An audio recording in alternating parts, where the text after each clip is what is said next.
In today's video, you will learn how to show or hide the navigation pane in Microsoft Word. To begin, select the View tab at the top. This tab controls how your document is displayed rather than how it is edited. Once you are in the View tab, look for the option labeled Navigation Pane.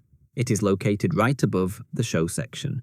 When you check the box next to Navigation Pane, the pane immediately appears on the left side of your screen. This pane gives you a clear overview of your document. If your document uses headings, you will see them listed in order, making it easy to move from one section to another with a single click. The navigation pane is especially helpful for documents like reports, manuals, or essays, where content is divided into sections. Instead of scrolling through multiple pages, you can simply select a heading from the pane and jump directly to that section. This can save a lot of time when reviewing or editing content.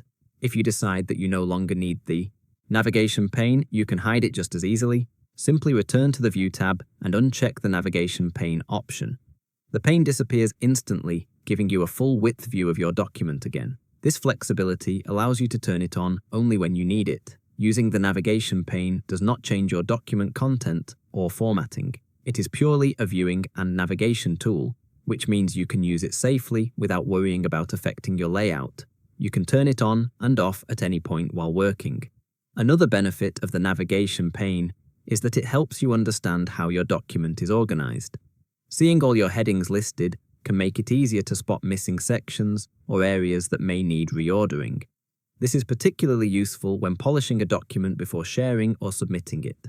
Whether you are editing, reviewing, or simply navigating through a long document, the navigation pane is a simple feature that can make a big difference. Once you get used to using it, it becomes a natural part of an efficient workflow. This is a very straightforward process, but it can greatly improve how you work with documents of any size. I do hope this was able to help you out, and I do look forward to catching you all in the next tutorial video.